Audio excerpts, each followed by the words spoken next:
E aí, seu Léo, tudo bom? Opa, boa tarde, tudo bem? Rapaz, que ninguém me chame de assassino dos amigos, mas eu propus mudar o dia, porque ele acabou de chegar de viagem aí, mas quis Não, mas fazer, é. então eu não sou assassino, com- não. Não, com certeza, a gente se comprometeu. É que eu não esperava chegar tão tarde, essa que é a verdade. Entendi. Senão já tinha. A gente tinha. Se eu soubesse, enfim, que a viagem ia ser esse caos. Mas tá bom. Entendi. Mas está tudo ótimo. Vamos conversar aqui e outras oportunidades a gente retoma as prosas. Mais uma vez, Maravilha. obrigado, hein, Léo, pelas várias vezes, né? Que você Imagina, um prazer atende estar aí aqui as minhas contigo. solicitações de palestra e tudo, agora de live. Bom, cara, estamos aqui num momento em que o mundo está vendo aí as eleições dos Estados Unidos e é rede social para tudo quanto é canto, é declaração daqui e de lá. E nós estamos, portanto, hoje num dia muito cheio de assunto, né, digamos assim. E também é, eu fico pensando assim que eu que sou pré-redes sociais, né, que sou pré-internet, e aí eu fico pensando como é que é isso, né, assim, que a mudança que eu acessei, acho que a internet pela primeira vez em 98, acho que já é um acesso tardio, né, mas eu lembro que eu era do DA, do CA de filosofia, era o presidente, e aí a gente conseguiu fazer um laboratório de informática com 3 computadores com internet. Um critério que a gente colocava de impressora, cara. Foi um negócio louco. O povo, Ouro Preto inteiro ficou com inveja da filosofia, que era o primeiro laboratório de informática que tinha fora do grande campus lá. Mas o que importa, assim, então, assim, a gente tem um acesso já há bastante tempo, né, de redes sociais, ou de internet, depois foi chegando as redes sociais. Quando os primeiros smartphones, eu não queria ter smartphone. Eu fui ter smartphone muito depois, né? Eu gostava de SMS, né? Hoje em dia nem lembro mais como mandei. Então, houve uma mudança assim, inegável com o advento das redes sociais, e aí que impactam tanto na minha vida pessoal até numa eleição de um país do poder dos Estados Unidos, de uma potência mundial. Então, eu acho que as redes sociais elas têm que realmente serem refletidas, né? E assim, aí para começar a conversa, assim, eu estava vendo que o Bauman dizia que as redes sociais são uma armadilha. E, e aí eu queria ver contigo, vamos começar. É cilada, Léo? Cilada Bino. Eu ia falar Bino, mas aí o pessoal que tem menos idade que nós não vai saber, né, cara? Cara, então, a gente.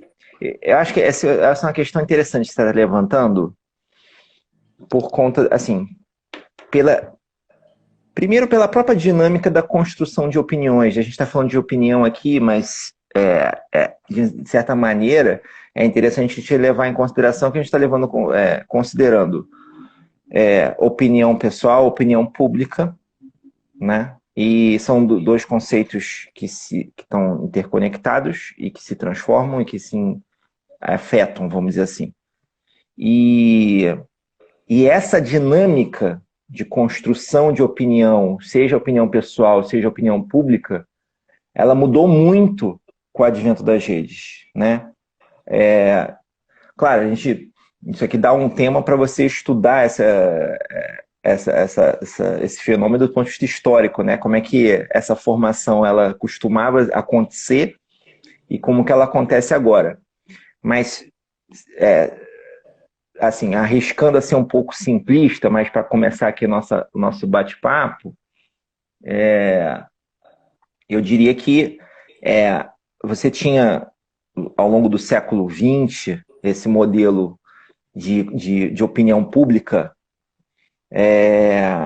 construído em cima da liderança de opinião. Ou seja, a opinião pública, na verdade, vamos dizer assim, uma esfera, né, de ideias, de opiniões, que era alimentada tipicamente pelas elites culturais pensantes de cada sociedade, né? Por exemplo, nesse sentido, a universidade com um papel importante, a mídia com um papel importantíssimo, né? Para fazer não só essa interface, mas assim, para meio que conduzir o processo, né? Se a gente olha isso de um ponto de vista de estrutura social, você observa que você tem um fenômeno que é, por exemplo, que é a legitimação dos objetos sociais, né? Como é que, por exemplo, se a gente pensar, né? A gente tem uma situação onde, só para dar um exemplo de Brasil, enfim, né? Onde houve um tempo em que o jogo no Brasil era liberado, você tinha, né, cassinos, você tinha a operação disso, e como é que a sociedade foi se transformando para considerar o jogo uma atividade ilegal. Eu não vou nem entrar aqui no mérito da questão do ilegal, mas que continua pelas teias da informalidade, né? Enfim, mas não vou nem levar em consideração isso para não complicar, né? Então, mas era só para trazer como um exemplo que é como é que um objeto ele se torna legítimo, né? Um objeto social, um fenômeno, né? Ou perde essa sua legitimidade ao longo do tempo. Um dos fatores que acontece isso é a questão da opinião pública. No fim das contas, qual é a opinião majoritária ou que prevalece sobre aquela questão que está sendo discutida, ou sobre aquele objeto, sobre aquela prática. Então, eu acho que esse é um ponto que acho que assim, todas as sociedades elas enfrentam essas dinâmicas. E em cada geração, os objetos é que vão mudando. Para trazer talvez um exemplo mais contemporâneo, se fala muito de bullying, né? Que é algo que afeta o desenvolvimento das crianças ou dos jovens e tudo. Mas, poxa, 20, 30 anos, bullying era uma coisa assim, considerada normal, né? Vamos pensar, trote nas universidades, daqueles trotes pesados mesmo, né? De humilhar as pessoas, ou das escolas, por exemplo, militares, dos veteranos para os calouros, né? Nas escolas, nas academias militares. Então sempre teve uma questão até de violência, de humilhar. Até que ponto coisas como essa passam a ser não aceitadas? Se a gente olhar, então, nas outras dimensões, por exemplo, o movimento, né, no feminismo, o movimento negro, enfim, do movimento de gênero também, e aí a gente abre um leque, né? E aqui é só para meio que a gente não vai entrar necessariamente em nenhum desses temas, mas é só para entender que como que essa construção acontece num ambiente de conflitos, né? Não sei, eu quis só dar uma primeira fala aqui para a gente poder aquecer. Pois é, não, eu penso muito isso mesmo. Assim, eu penso, inclusive, o debate intelectual, né? Porque uma coisa que a gente vê na internet com frequência, nas redes sociais, não tem muita discussão, e aí a pessoa meio que, se você vai olhando, ela não sabe muito bem de uma coisa, mas aí ela aproveita que ela não está presente e ela digita no Google, né? E depois você vê que tem gente que é assim, ele não discute, ele não argumenta, ele manda links, né? Então, ele aproveita, né? Ele faz um copia e cola de raciocínios de outras pessoas. Exatamente. Que é uma coisa muito engraçada. Eu não tenho muita certeza, mas eu me lembro que eu li há muito tempo atrás, eu acho que foi assim, né? Aquele Marshall McLuhan, né? Ele escreveu um texto, e eu lembro de ter lido isso aí tem muito tempo. E eu acho que ele dizia isso, né? Que ele falava que a televisão instigava mais porque ele era animado com a televisão, instigava mais o telespectador, porque ele poderia, né, digamos assim, confrontar a TV ali com outras coisas, inclusive com outros canais e tal. Enquanto que o leitor não, o leitor é meio que ele entregava o seu cérebro no parque de diversões do autor, era como se fosse assim, uma coisa. Ele era meio que contra o livro e a favor da TV, dizendo que a TV ela gerava mais liberdade de discussão, enquanto que o livro, você tinha que ler o livro todo do autor para poder confrontá-lo ou coisa do gênero. Né? Então, o que a gente sabe que isso também já deixou de existir há muito tempo, precisa que ler tudo para ouvir, para poder confrontar. E aí eu me lembro que eu fiquei muito indignado com aquilo, inclusive porque eu estava lendo um livro, né? Então, como é que o cara é a favor da TV mais do que da leitura e tal, e tal, e tal. E aí ele dizia, mas não existe, a nossa cabeça vazia vai no livro, né, nas ideias dos outros autores e pega. E aí as redes sociais é que eu acho que é muito, muito mais forte. Eu não estou dizendo que o argumento dele está certo, né? Mas eu estou dizendo que assim, me parece muito mais evidente isso, assim, que as pessoas vão sempre muito procurando alguém para seguir. Então, assim, é muito comum eu ouvir alguém me perguntar assim, quem você segue nas redes sociais, quem você acha que deve seguir, quer dizer, assim, como que procurando alguém para dar o diapasão das opiniões, sabe? Assim, como se fosse eu vou ter eu penso mais ou menos assim, quem eu tenho que quais links eu tenho que ir primeiro, entendeu? É mais ou menos essa ideia. A quem eu primeiro recorro, né? Até porque a questão do conhecimento, do estudo, está cada vez mais complexa. Né? Então, assim, a sensação que eu tenho é que a construção das opiniões nas redes sociais é mais uma impressão, né? Ela vai muito mais por afinidades ou por disposições do que por uma elaboração efetiva, né? De conta de uma racionalidade efetiva. E isso me parece muito estranho, sabe? Assim, da onde eu olho. Tanto que é uma coisa que é curiosa nas redes sociais, que é a necessidade de opinar imediatamente sobre qualquer coisa.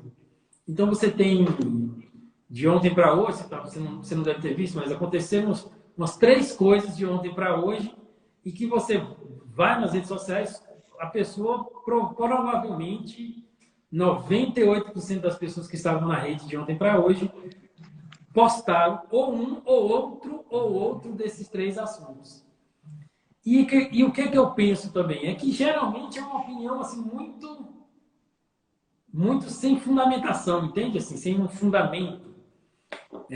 Lógico que nem tudo você vai ter que estudar, ler 30 livros, não sei, né? Fazer 25 conferências e tudo. Mas a sensação que eu tenho é isso, assim, que a construção da opinião ela está muito mais com um aderir do que com compreender, né? Então, se as pessoas não, ela adere a uma opinião, ela não compreende a opinião. E como é uma coisa muito imediata, você tem que dar uma resposta muito imediata. Isso também me faz parecer que quanto menos conteúdo você tem, mais você consegue. Então, por exemplo, não vou entrar aqui no mérito do assunto, porque vai gerar uma polêmica desnecessária para o que a gente quer. Mas, por exemplo, tem-se uma palavra de ontem para hoje, que está sendo uma expressão de ontem para hoje, que estão se usando, dizendo que apareceu num processo penal. E essa expressão, eu fiquei, né, tive informação agora à tarde, de que essa expressão não aparece. Mas está todo um debate sobre essa expressão. Não estou nem negando que a campanha que está sendo feita seja uma campanha, digamos assim, legítima. Não é essa a minha questão. Mas o conteúdo é desimportante. Né? O que fica é a adesão a essa frase, a a essa expressão. Então, voltando assim, retomando, eu estou falando demais, é mais para você falar do que eu, mas a sensação que eu tenho é que as redes sociais a gente acaba não tendo... a gente corre um risco muito grande, lógico que exceções existem, infelizmente, né? Se a gente fosse contra as redes sociais, a gente não dava fazer uma live, né? Sobre o assunto, e dava fazendo outra coisa. Mas então ela tem valor, né? Na minha opinião, tem valor, isso é importante. Mas eu acho que a forma como nós estamos manobrando, as opiniões, muitas vezes, elas não são por si, mas sim porque para onde elas me identificam, para onde eu me coloco, para onde eu me Sim, associo, entendeu? sim. Pô, na sua fala tá bem rica, né? Eu vou destacar algumas coisas para a gente poder, pra eu poder comentar aqui, que eu acho que é o seguinte, talvez fazendo essa comparação mesmo, né? No mundo offline, no mundo analógico, né? Como é que processo básico de construção de opinião, a gente se acostumou, meados do século XIX, século XX, as sociedades urbanas, né? A gente começou a ter o hábito de consumir notícias, né? A imprensa diária, né? Claro que você sempre teve notícias, mas é o fato de você ter um jornal que te traz um resumo do que aconteceu no dia de ontem, ou o que está acontecendo, que ele, naquele momento do fechamento ele entrega, isso se construiu uma prática de você se alimentar dessas notícias, né? Aquilo que era proclamado às vezes ali de forma muito boca a boca, né? Compartilhado entre fofocas, entre, olha, parece que invadiram ali a Alemanha, invadiram aquilo que era contado, passa a ter uma estrutura com legitimidade que vai apontar o que efetivamente aconteceu, ou que supostamente aconteceu, né? Que é a imprensa. E a imprensa, mas isso entrando no cotidiano, que a imprensa como os meios de comunicação, né? E isso a tecnologia vai permitindo uma aceleração nisso de uma ordem que hoje a gente está meio que no limite, né? Aceleração do que era o quê? Aquilo que quando você, antigamente, você tinha há 100 anos atrás, você tinha um fenômeno, você mandava lá um jornalista para cobrir, né? Um fenômeno, a Guerra Civil Espanhola, vários personagens, escritores foram lá e para poder escrever e ter as suas impressões, cobrir, né, a Primeira Guerra, a Segunda Guerra Mundial, etc. E ter notícias ali, né? E logicamente que é fechado com um certo ritmo. Isso vai se acelerando ao ponto de você ter, num primeiro momento, nos anos 70, a possibilidade de você falar de aquilo ao vivo, né? De você gravar e transmitir ao vivo. Né? Não de uma maneira maciça, mas já tem essa possibilidade. E você vai, vamos dizer assim, sofisticando cada vez mais essa tecnologia ao ponto em que você alimenta, né? O mundo, obviamente, vai ficando muito mais complexo, né? Com muitas estruturas interagindo, então, ao ponto que você consegue, digamos assim, agora, nesse momento, você saber exatamente o que aconteceu há uma hora atrás em vários lugares do mundo, em vários, né?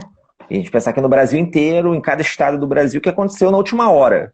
Se você fizer a experiência, pegar lá um Google Notícias, bota o filtro de hora na última hora, você vai ver lá que você vai ter já a repercussão daquilo.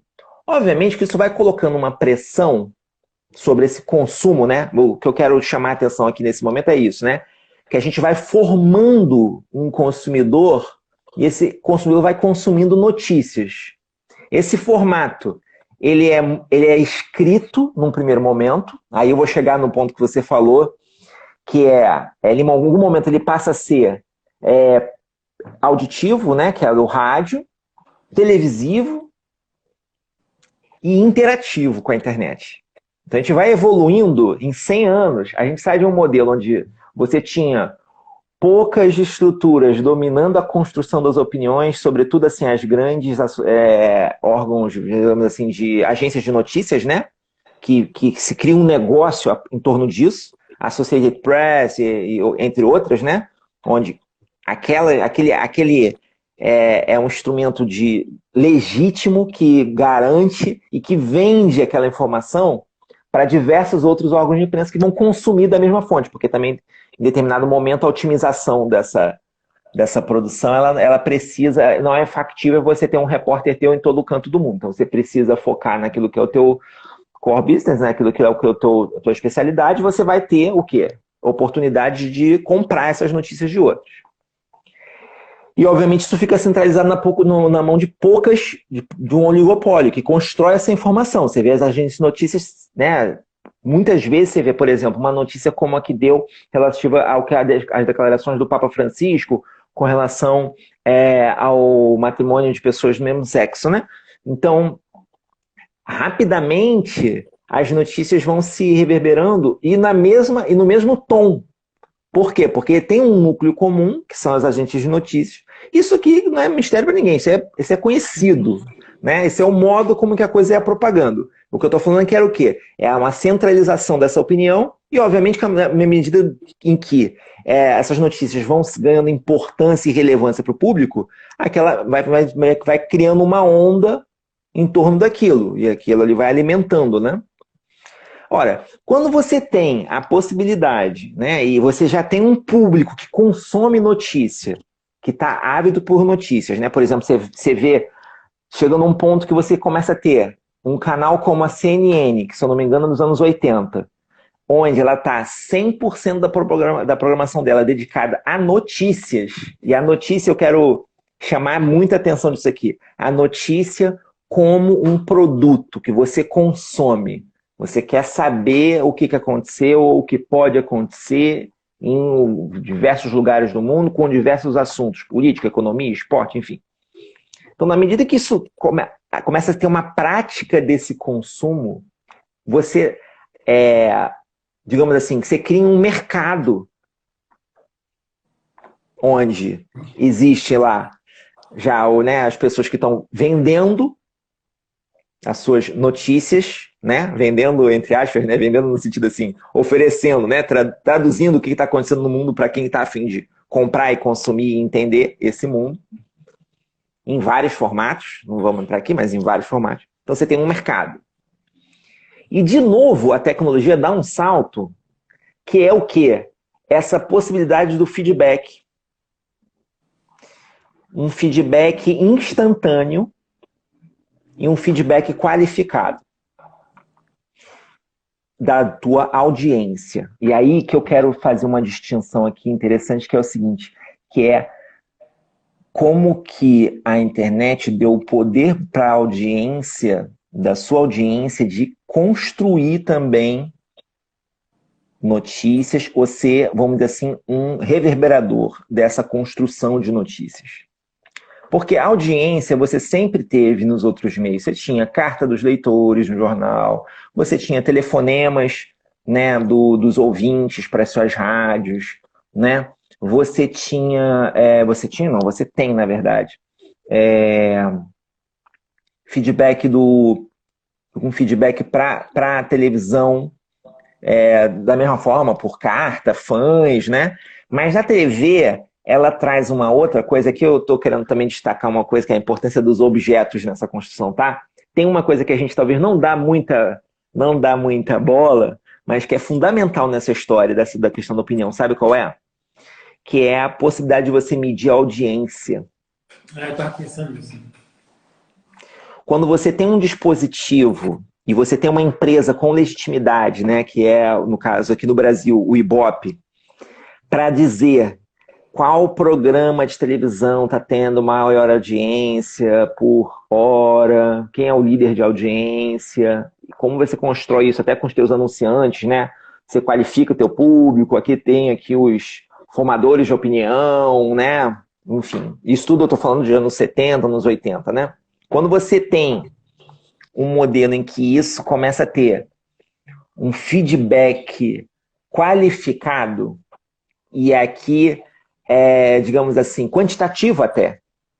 Uhum. Né? Eu sei que, por exemplo, um capítulo de novela teve uma audiência de 40%, 40 pontos no Ibope, né? E teve um share de 50%. Metade das televisões que estavam ligadas naquele momento estava vendo aquele programa. Aquilo te dá um indicativo de como aquele programa, aquele episódio, aquele filme, enfim, aquele produto que está sendo oferecido, como ele repercute na tua audiência, no teu mercado. A internet trouxe uma combinação das duas coisas. Olha só que curioso. Ela combinou a audiência, combina, né, a audiência do ponto de vista quantitativo, que é saber quantos seguidores você tá, quantas pessoas ao vivo que estão ali, e ao mesmo tempo permite qualitativamente saber quem está gostando, quem não está gostando, o que as pessoas estão falando sobre aquilo. Elas expressam aquilo. E num complicador, em tempo real. Ou seja, você consegue... Ou seja, é um passo a mais do ponto de vista de tecnologia com relação à televisão. Talvez você vai lembrar, né? Daquelas guerras de audiência nos domingos. Antigamente seria uma coisa que já tem mais de 10 anos, né? Que tinha no domingo as guerras de audiência entre o Faustão e o Gugu.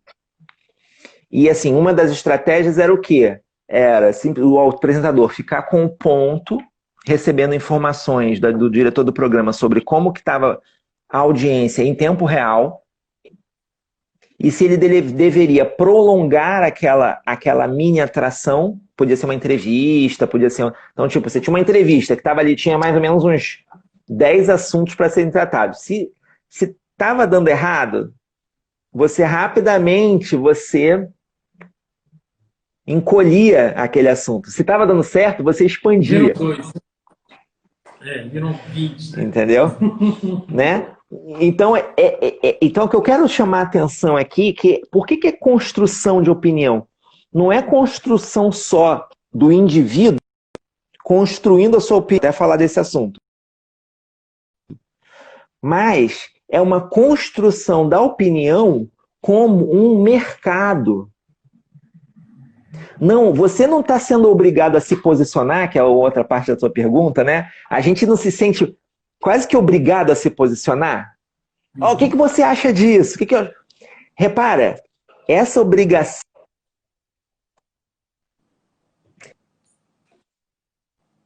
a serviço que é audiência e construção de mercado.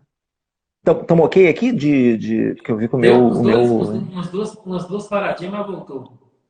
Voltou? E tá dando para pegar o que tá dando para acompanhar? Agora sim. O pessoal que tá com a gente aí na live tá bom assim, a conexão? Nem perguntamos, né? Está meio mal educado aqui, nem saudamos o pessoal que tá vendo a gente. Mas aqui, se tiver ruim, tem os fiéis aí que me avisam, os fiéis participantes aqui da live. Podem mandar perguntas também, se quiserem que comente alguma coisa especificamente. Mas acho que uma ideia que eu queria trazer aqui é que a brincadeira, né, com esse título, a construção de opiniões, é uma construção que não é feita pelo próprio, né, indivíduo, e que também acontece que tem um processo. Mas é uma construção que ela se dá como uma necessidade de negócio. Quer dizer, as redes sociais, né, o Facebook, o Instagram, o Twitter, ele depende desse retorno. Não é mais as notícias. O que a imprensa tinha, o que a imprensa que, né, sempre mobilizou era o quê? Trazer notícias que causem audiência, que fazem com que eu possa depois vender o anúncio e, né, os meus anúncios por um preço cada vez mais alto, né? Qual é o negócio? O negócio da imprensa como negócio mesmo, como mercado, é esse, né? Eu consegui cativar um público que eu entendi, construir uma visão de mundo para ele, seja ela conservadora, liberal, de direita, de esquerda, enfim, adequada àquilo, né? Ou pluralista até, se é essa a ideia. Por exemplo, um projeto editorial da Folha de São Paulo dos anos 80, que foi super bem sucedido na época, que era se transformar a Folha de São Paulo num ambiente plural, que você ia ouvir de tudo ali e que você não ia ser, digamos assim, conduzido. E era uma estratégia para se contrapor ao Estadão, que tinha uma linha editorial muito clara. tanto em política quanto em economia, né? Então eram dois modelos, né, competindo ali pela audiência, né, pela atenção do seu público. O que muda aqui, essa construção sempre teve, né? Porque o editor ia pensar assim, será que o meu leitor vai querer essa notícia na capa? Será que essa notícia aqui é interessante o suficiente para ser para ser manchete? Isso sempre teve. A grande questão com a internet, com as redes sociais, é que não tem essa construção centralizada. Tá? É uma arena onde todos os atores estão ali e as suas visões competem. Aí você tem, obviamente, uma consequência disso. Obviamente não, porque nada é óbvio, né? Mas uma saída que aconteceu para você poder sobreviver nisso é o que? A construção das bolhas. Dado que você não pode acompanhar tudo, você acaba acompanhando aquilo que você gosta, aquilo que você se identifica.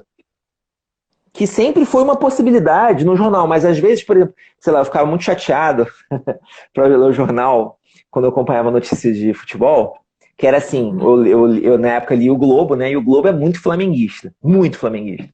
E eu sou vascaíno, né? Então eu ficava assim, cara, esse jornal ele é construído para o flamenguista. Por quê? Porque é a maior torcida do Rio, sem dúvida. Então a ideia é você, né? Os jornalistas vão. Então quando as notícias vinham pro Vasco, era sempre assim: apesar do não sei o que, ganhou. Ser nítido isso. Era construído para agradar o público majoritário, né? Quando você tem hoje como no caso aqui, rede social, que é inevitável dar exemplo de futebol, né? Você fala o seguinte, cara, acabou. Eu já não vejo o Globo para falar, né? Primeiro que o jornal, o Globo praticamente morreu, né? Mas enfim. Mas eu me libertei de me alimentar sobre o meu time a partir da mídia, porque assim, cara, eu já sei que vai falar mal. Então pra quê? Entendeu? Então eu prefiro pegar gente que tá falando o que eu quero ouvir. E esse é o ponto, né? A gente acaba, e é essa que é por isso que eu falei assim, obviamente, mas não é tão óbvio assim não. A construção das bolhas, ela talvez seja uma, digamos assim, uma reação natural para a gente ficar assim num lugar de conforto do que é a bolha, né? De conforto onde as pessoas vão reforçando as próprias opiniões e não simplesmente digamos assim, cara, eu vou ler aquilo que vai me incomodar. Eu discordo, né? Por exemplo, eu vou acompanhar sites ou notícias que eu sei que são enviesadas para um outro time ou para um outro partido, uma outra visão política. Eu vou me chatear. Então eu começo a deixar de seguir aquilo que eu era um pluralismo e começo a me aproximar e construir a minha bolha em torno, já não dos assuntos, mas também do posicionamento. E é muito difícil você ir contra isso, né? Tem pergunta aqui pra gente? Tem duas. Uma do Marcos e uma da Rosana. Lê pra mim que eu não estou conseguindo ler. Pode fazer. Aí Sim, não, eu vou então fechar só essa aqui, você lê a pergunta. Então, assim, assim, a rede social, e aí no caso, por exemplo, diferentemente do Twitter, o Facebook, ele tem uma linha editorial? Claro que ele tem. Talvez seja uma linha editorial que a gente não consiga nem identificar a priori. Porque ela é tão segmentada pelo fato por ter algoritmos e tentar... Qual que é a linha editorial dele no fim das contas? Assim, é identificar assim, o que o Elton gosta? O Elton gosta de assuntos ligados à filosofia e tal, então eu vou dar isso para ele. Ele está curtindo? Eu dou. E aí eu vou testando outros assuntos. Será que ele gosta também de ciências sociais? Deixa eu sugerir um de ciências sociais aqui para ele. Né? E que o Elton... O que a galera que o Elton tá ligado gosta? E aí que eu acho que também tem uma questão que também... Isso é uma coisa que a gente não tinha até aqui. Que é uma construção dessas tribos, mas da opinião dessas tribos ou dessas bolhas, que também acaba tendo uma identidade, né? E porque acaba isso se reforçando. Aquilo que acontece no nível do indivíduo, né? Acontece depois no nível do grupo, e isso vai virando os fenômenos das hashtags, né? Ah, pessoal, vamos, aquelas campanhas, né? Vamos agora subir a hashtag fora Bolsonaro. Aí todo mundo, agora vamos lá, fora Dória. E agora fora Lula. E, entendeu? Fora Lula não, que não tá, mas sei lá, né? Lula preso, sei lá, alguma coisa contra o Lula. Então, assim, você acaba criando, desenvolvendo, a tecnologia te deu isso, né? Digamos assim, a construção de micro-identidades. Né? Aquela coisa bem segmentada, daquela visão de mundo, e aquelas pessoas vão se encontrando, porque os algoritmos favorecem isso. Porque ele vai te sugerir, por exemplo, pessoas que tenham visões parecidas. Ou quando você vai anunciar alguma coisa, o Facebook ele te vende perfis, um monte de perfis. Pessoas que curtiram a página, sei lá, do Catraca Livre, pessoas que curtiram a página do Antagonistas, né? Pessoas que gostam do Reinaldo Azevedo, pessoas que gostam, né, de, sei lá, do Olavo de Carvalho, pessoas que gostam, e você vai tendo a possibilidade de identificar, de qualificar. Já não é mais só uma coisa quantitativa, é uma coisa qualitativa. E você identifica esses perfis, né?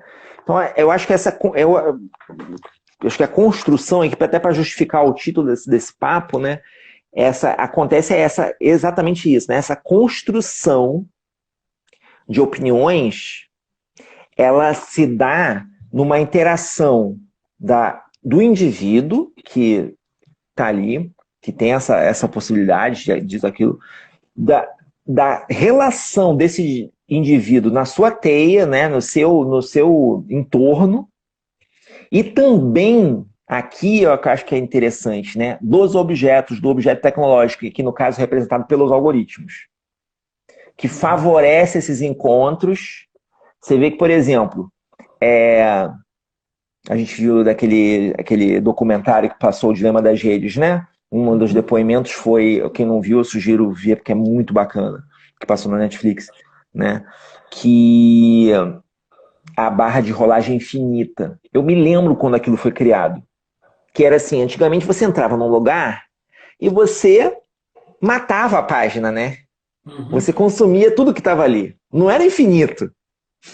Você rolava, podia ser grande, mas tem uma hora que você descia. E as redes sociais, o Twitter, o Facebook e outros mecanismos também, porque essa tecnologia depois foi exportada para outras coisas, te dão a possibilidade hoje de você nunca parar. Não tem fim. Não, se então, você entra, às vezes vai de um para outro, de um para outro, de outro para outro, e vai. Não tem fim. É uma exploração, uma produção de conteúdo absurda, né? Então a gente é muito acima do que a gente teria já condição de consumir, né? Enfim. Você falando aí, por exemplo, eu pensei muito nisso, quer dizer, tinha coisa do Ibope, né? De audiência e tal. E aí eu fico pensando que hoje em dia você ouve muito um programa falando somos o primeiro no Trend Topics do Twitter. Quer dizer, a rede social é que marca, dá o valor do que a televisão está expondo, né? Assim, então é uma coisa que mudou muito. Mas olha aqui a pergunta do Marcos, que é como vocês visualizam o fato dos usuários das redes sociais serem de fato o produto fim e não consumidores? E depois eu leio da Rosana. Perfeito. Essa talvez seja uma das grandes mensagens, né, do documentário. Essa inversão de lógica, né, e você pensar assim, olha, não é uma coisa nova, tá?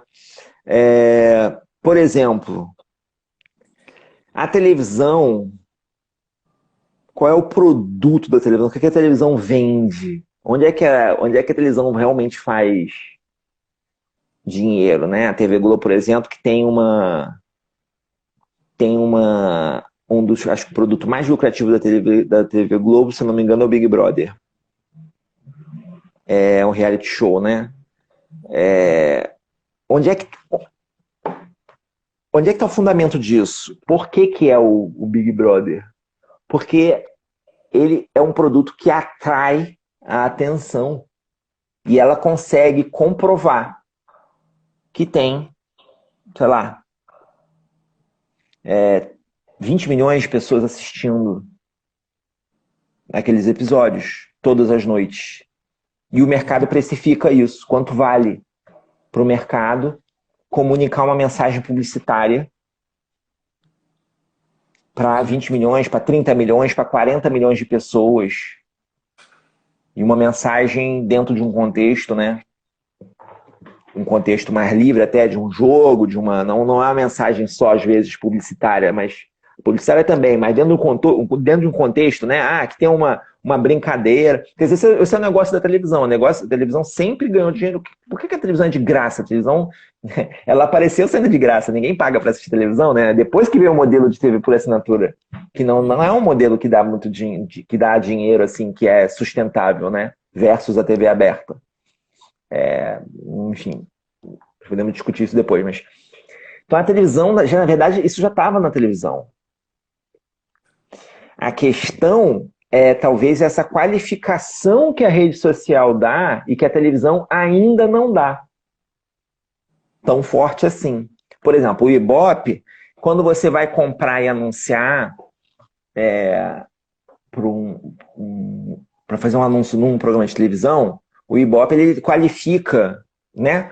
Qualifica a audiência, mas assim, a qualificação, historicamente, ela era muito pobre. Ela dizia, basicamente, idade, sexo, classe social e geografia, né?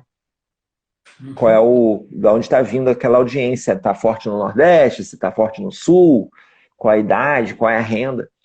Então, assim, a rede social, ela acompanha o quê? A tua atividade, tudo que você faz dentro dela. Aquilo que você curte, aquilo que você não curte, aquilo que você compartilha, aquilo que você escreveu, quantas vezes você entra, quanto tempo você dedica, né? E classificando isso por tema, por assunto. Então é muito mais rico. Muito mais rico. Detalhado. E você consegue muito mais detalhado. Então acaba que realmente o negócio da rede social é a venda para o anunciante. Agora, qual é a grande sacada disso? É a pulverização. Tem os grandes ali comprando anúncio? Tem. As grandes marcas, né, Coca-Cola, Nike, anunciam e botam muito do seu investimento ali. Mas o que o Facebook trouxe, né, e o Google também, de certa maneira, é a possibilidade de você anunciar com um valor muito mais baixo. Uhum. É a democratização, digamos assim, do anúncio. Tipo, se a gente quisesse aqui transformar essa live num produto e a gente começar a divulgar, sabe? Se a gente quisesse, poderia botar aqui R$20. Entendeu? Coisa que para audiência de mídia tradicional é impossível. Eu me lembro, cara, que tipo, você olha essas tabelas, né? Você não faz nada por, sei lá, é a casa de milhares de reais, né? Com rádio, TV, revista, né? O mais básico, mais básico. Então, essa mudança, né? Que respondendo a pergunta é do... Como é o nome dele? Que não está aparecendo para mim. Do Marcos, né? Então, assim, é porque a rede social, Marcos, está vendendo exatamente isso. É o que ela vende. E talvez não seja tão transparente assim. As pessoas não sabem, né? Claro que hoje as pessoas já têm uma ideia, né? Mas talvez no início das redes sociais era muito assim, nossa, que bacana, né? O deslumbramento, né, com a tecnologia. E as pessoas assim, agora que legal, as pessoas meio que colocarem, né, onde que estão, né? Fazer um check-in, eu tô aqui, né? Os aplicativos foram aparecendo, né? E essas coisas foram meio que convergindo, né? O Facebook foi meio que sugando tudo que era aplicativo independente, foi colocando para dentro, né? É impressionante isso também, né? Como foi É, puxando, né? então eu diria que eu vejo, Marcos, como é que eu vejo realmente esse produto, os usuários se transformarem em produtos, eu vejo isso de um ponto de vista assim, de fragmentação mesmo, sabe? Não é só. É algo. As redes sociais já tinham, por ter um relacionamento assim, com as outras mídias anteriores, com TV, com rádio, né, com jornal, isso já era feito. Só que a tecnologia te permite fazer de uma maneira muito mais sofisticada. Tão sofisticada que você consegue pulverizar. Então vejo talvez seja essa palavra, fragmentação, né? E a pulverização efetivamente, né, desses usuários como produto, etc. Bom, eu tenho mais uma aqui da Rosana, que você já sabe Uhum. quem é. E A sobre essa Rosana. máxima atual do cancelamento, quando não há mais o debate e exposição de ideias de forma democrática e respeitosa, qual a reflexão que podemos fazer? Tá ótimo. Oi, Rosana. Então, é, boa pergunta, Rosana. Eu vou dar um passo atrás, que é o seguinte, na medida em que você começa a ter prática de uso de uma nova tecnologia, Facebook ele se consolida como principal rede social aí ao longo dos últimos 15 anos, vai? Por aí, né? Antes você Uhum. tinha algumas redes sociais, tinha Orkut, você tinha, tem uma hora que virou Facebook, agora meio que Instagram, né? 2008, mais ou menos, que virou assim. É, virou de vez, né? Mas assim, de qualquer maneira, é uma coisa que entrou no nosso cotidiano de 20 anos para cá. Uhum. E você pode falar de Facebook, você pode falar de Twitter, você pode falar de Instagram, enfim, as redes sociais, até o WhatsApp. O WhatsApp, que se não me engano, é de 2012, 11, não sei. O WhatsApp eu acho que é o mais recente, assim, né? É o mais recente, né?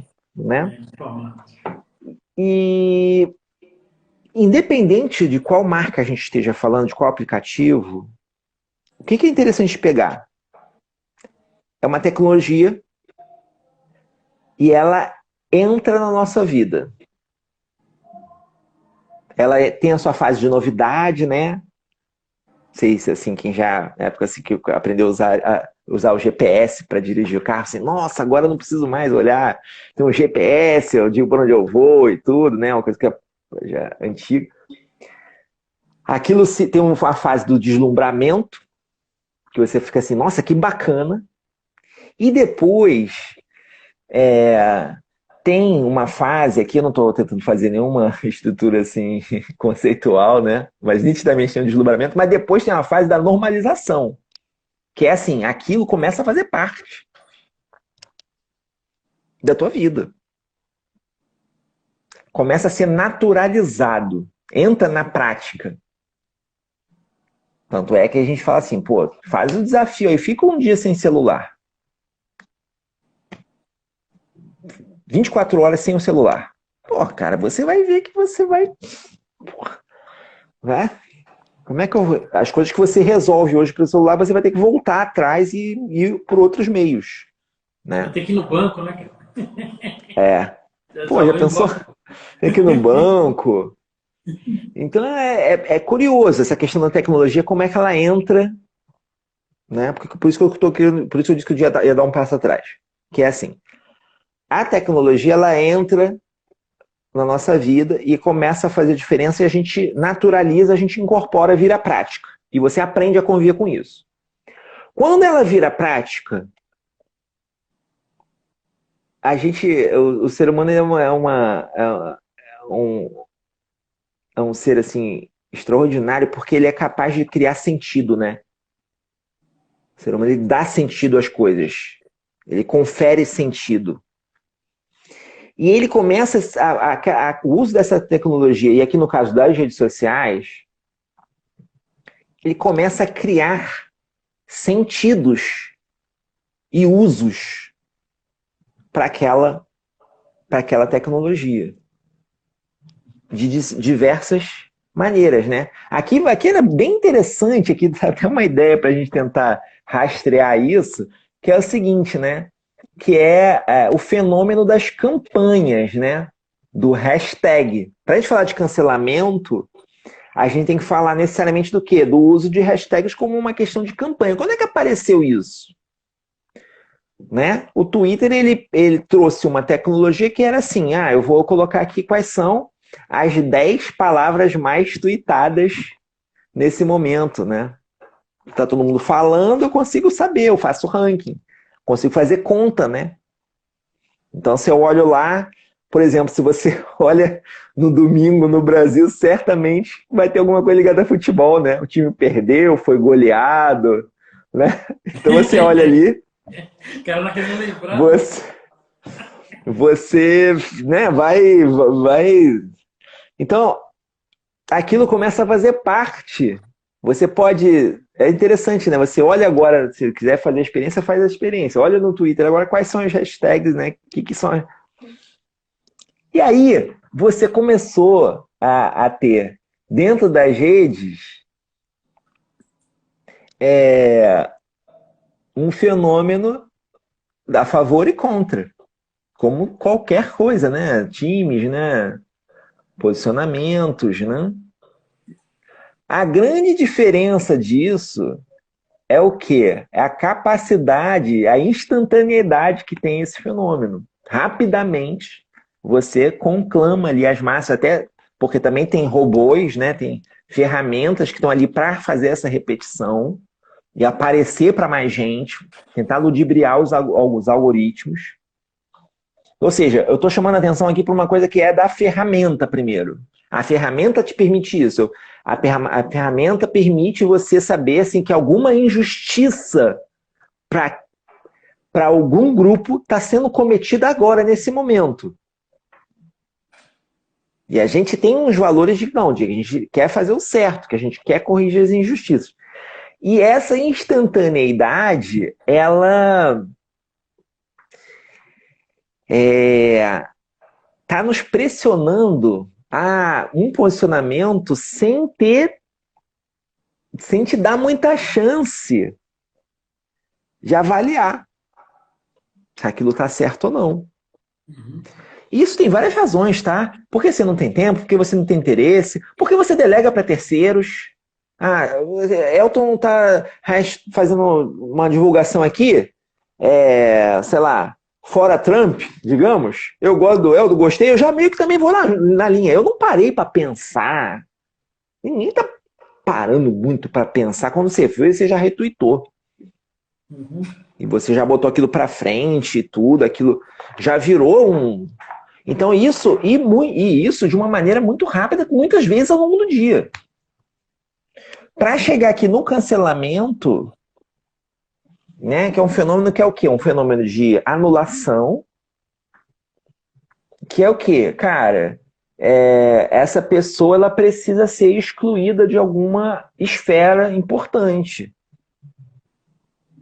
Sei lá, ter a sua rede, sua conta bloqueada, ela precisa ser demitida, ela precisa ser, se ela é uma pessoa famosa, ela precisa ser exposta, exposed, né?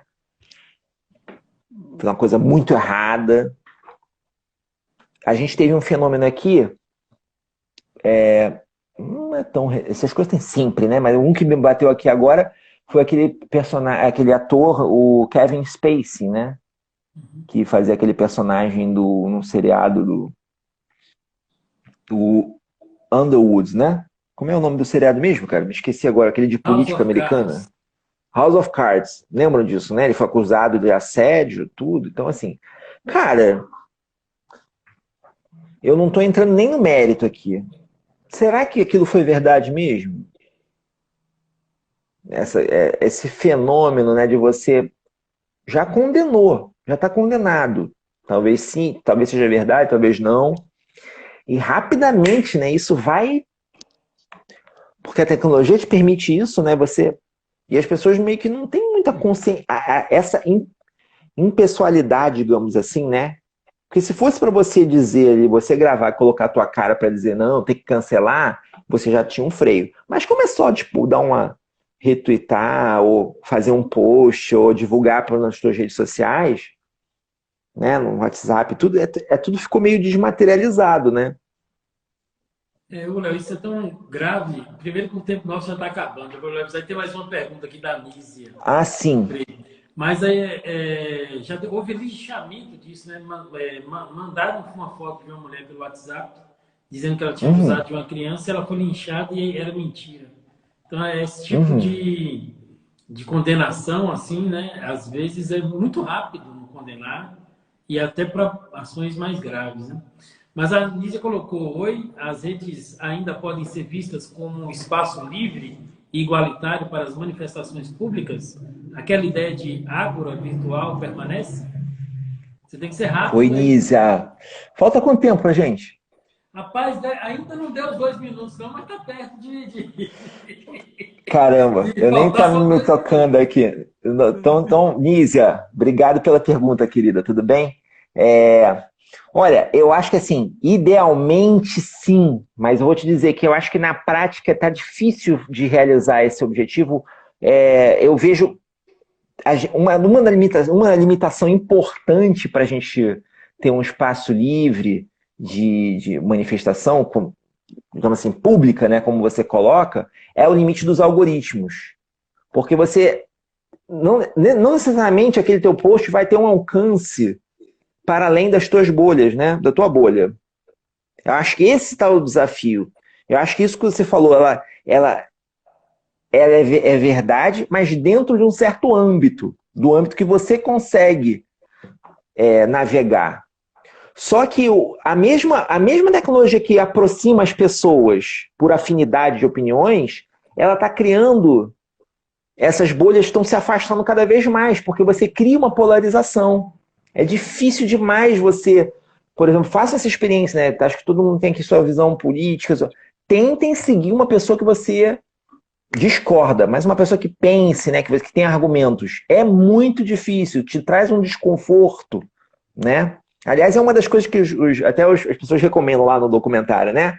Você Uhum. seguir alguma coisa, alguém, alguma página que seja contrária. É muito difícil. A gente não está acostumado a conviver com essa questão do contraditório.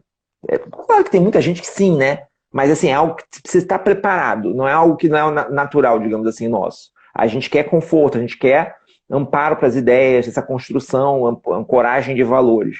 Então, assim, acho difícil que a gente tenha essa possibilidade. Agora, por outro lado, eu acho que as redes elas deram uma voz, seja ela qual a valência que você quer conferir, para potencialmente todo mundo dentro das suas bolhas, coisa que antes não havia. Antes, acho que você tinha uma construção de opinião muito mais centralizada, que ainda tem um impacto muito grande, porém, essa construção, ela não é, digamos assim, hoje ela já está um pouco mitigada pelo fato de que nem todo mundo acredita. Agora, lógico, tem fenômenos que são bizarros, né? Aquelas pessoas que viram os céticos de tudo, que não acreditam em nada, né? Ou o contrário, os crédulos, né? Que a velhinha do Taubaté, né? Que tá compartilhando aquela assim, a tiazinha do Zap Zap, né? Que compartilha aquelas coisas mais, né, absurdas, porque, enfim, todo o deslumbramento com a tecnologia. Agora, eu acho que a gente está aprendendo, acho que nada disso é, digamos assim, estático. A gente está numa construção permanente. Então, nada disso não tem, assim, hoje a gente observa essa configuração. Mas nada, digamos assim, nos garante que isso vai continuar disso. Até porque, assim, novas tecnologias aparecem, novas ferramentas. Então, assim, eu acho que é um tema fascinante, né, para a gente debater, né? Não sei se respondi, Nízia.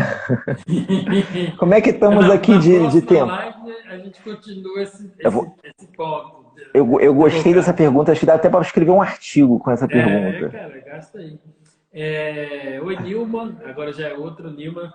Mas, ô, Léo, eu penso assim, cara, que tem duas coisas que a gente está realmente aprendendo a lidar com as redes sociais e isso é tão efetivo que você falou assim, faz a experiência aí, passa 24 horas sem o celular. Aí, esse Uhum, tempo atrás, a Nízia deu um tinindo aí, eu passei de sexta a domingo sem acessar as redes. E, e quando eu saí domingo à tarde, quando eu saí domingo à tarde, mais ou menos 4 horas que eu liguei, já tinha gente extremamente achando que eu tinha morrido, O que aconteceu que contigo? aconteceu alguma coisa e tal. E tudo bem que eu tinha até avisado umas pessoas, né, falar, mas eu avisei para umas e não avisei para um núcleo maior, né? Mas até isso é tão novo para nós que até o fato de ficar sem a internet, hoje, você sair um pouco, as pessoas estranham, porque nós estamos tão envolvidos nisso, né? Aí eu queria, Léo, Eu que fiz, você eu fiz falasse um o seu depoimento envolvimento. rápido. Ah, sim. Vai lá, vai lá. Aumentou rápido por quê? Não, não, não. Pode ir. Não, mas é isso, é porque já estamos chegando nos minutos finais, aí já vamos encaminhando para as conclusões. Você comente aí e depois vai fechando. Ah, ok, tá bom. Não, eu ia te falar só que eu também tive essa experiência, cara, de que aí 5 dias sem o WhatsApp e sem Instagram, né? Confesso que foi bem difícil, bem difícil. Eu tive que recorrer a alguma uma coisa aqui do meu celular, tipo, limitei o tempo, botei lá tempo, zero. Aí quando eu clicava, vinha lá, seu tempo acabou. Eu tive que lançar a mão desse. Eu falei, é verdade, eu não quero usar. Porque, assim, vários momentos, né? Cara, não é fácil, não é fácil, é muito difícil ficar sem. E tá cada vez mais difícil, né? Eu tenho o costume de fazer isso uma vez por ano, pelo menos. Tá cada vez mais difícil você ficar sem, né? É, porque essa história daquelas coisas que você naturalizou, da tecnologia que você naturaliza e que já faz parte do seu dia a dia. Ao ponto de que quando você prescinde, você fica maluco, né? É a experiência mais emblemática, talvez, que todo mundo tenha, né? É que hoje está muito difícil acontecer isso, mas, assim, por exemplo, quando falta luz, né? Ficar sem energia. Não sei qual é a realidade de todo mundo aí, mas, em geral, assim, minha realidade aqui de Rio, muito difícil. Agora, se você ficar a luz, ficar, assim, 1 hora, 2 horas sem luz. Mas, na minha infância, isso acontecia. E aí tinha aquela coisa, ficou sem luz, não tem televisão. Sabe aquela coisa? Você, caramba, tem que usar vela, você vai bater papo, né, ao vivo com as pessoas que estão ali, porque não tem mais uma coisa. Então, é isso, né? Como é que é a nossa vida sem esses recursos, né? Sem internet, sem redes sociais, sem celular? Você abrir mão, conseguir se privar disso durante um tempo, você vai ver que é um exercício assim fabuloso. Eu recomendo para todo mundo, né? E eu diria assim, até para a construção da própria opinião. Não foi alguma coisa que a gente desenvolveu, né? Muito aqui. A gente acha que acaba que pela rede social a gente acaba essa construção de opinião pessoal, ela acaba sendo muito mimetizada, né? Você acaba, gostei do Léo, gostei do Elton, então vou assistir o que ele está falando e vou absorver aquelas coisas que eles estão falando. Mas, assim, aquele momento individual de reflexão, de você consigo mesmo, de ler um texto, de pensar o que eu realmente penso sobre esse assunto, é uma tarefa que é fabulosa, que é preciso que a gente retoma. O Lucas fez esse comentário, né? A gente contava histórias e estrelas, fantástico. É isso mesmo, né? Eu me lembro, assim, de criança, assim, de meu tio contando histórias do Arco da Velha, da época que ele fazia serviço militar, né? Que eram histórias divertidíssimas, mas que só vinha isso quando faltava luz. Quando passava as férias no Maranhão, né? E assim, cara, por que ele não conta essas histórias quando a gente tá, né? Eu ficava assim, né? Criança não entende muito bem as coisas, né? Mas é bem curioso isso. Mas essa formação individual que eu acho que seria interessante, né? Talvez até tema para uma próxima live, né? Como é que efetivamente, né? Aprender a pensar, porque o que é opinião no fim das contas, né? Por que existe opinião, né? Qual que é a diferença de opinião para outras formas de conhecimento, né? Então, acho que pode até, tô até sugerindo aí para você, a Já gente. está anotado, já está anotado, é só data agora. Tá bom. Bom, Léo, Não muito sei se é isso, eu obrigado. não, tô sem referência de tempo aqui. Não sei se é por isso, se já Vamos, tá Bacana. Vamos terminar agora. Muito obrigado, Léo. Eu acho que é isso. Assim, as redes sociais hoje, elas precisam ser conversadas, né? A gente não pode dar como um dado e pronto. A avó de Nilma contava história de terror e ria, né? De pavor dos outros. Essa aí é uma boa, avó. É sensacional, é sensacional. Sensacional. Mas então, assim, a gente tem que desnaturalizar as redes sociais para implicar com elas, né? Mas basicamente para que Uhum. a gente possa refletir sobre, porque elas hoje têm um peso enorme em nossa vida. Então, Léo, muito obrigado. Aí, Lucas está dando parabéns pela live, já está aguardando a Obrigado aí. próxima. Muito obrigado mesmo. E aí já está combinado. A gente só faz marcar agora a outra, de preferência num dia que você não esteja voltando de viagem, né? Para não ter essa trabalheira grande aí, cara. Muito obrigado Tá mesmo. ótimo. Só de outra, né, de outra feita aí a gente vai mantendo esse diálogo, que é sempre bom, né, cara? É sempre bom Com conversar certeza, contigo. com certeza. Não, a Apesar de gente está fazendo vascaíno. isso que a tecnologia. Não, a gente está fazendo isso que a tecnologia está permitindo isso. Está muito bacana a gente poder conversar, as pessoas estarem interagindo. Isso é uma coisa meio que nova para a gente, também muito diferente, né? Pessoas que a gente não conhece. Eu conheço algumas pessoas que são amigas minhas. A própria Nízia, que fez a pergunta, né? É uma amiga minha de colégio que, puxa, tem anos que eu não vejo, mas que a tecnologia dá uma possibilidade muito bacana. Obrigado pelo convite, estou à disposição para a gente vir numas próximas. Agradecer também ao público que assistiu a gente aí, que entrou na conversa, pelas perguntas, foram muito boas. E espero que vocês tenham gostado. O Marcos acabou de dar parabéns aí também e falando que foi uma ótima live. Valeu, Valeu, Márcio. Valeu, Léo. Um cara. abração aí, cara. Boa Valeu. vitória e Nos aposta encontramos na aí. primeira divisão ano que vem. Boa, com Milagre, é certeza. milagre. Falou. Não vai ser fácil. Tchau, tchau, Tchau. tchau, gente. Valeu.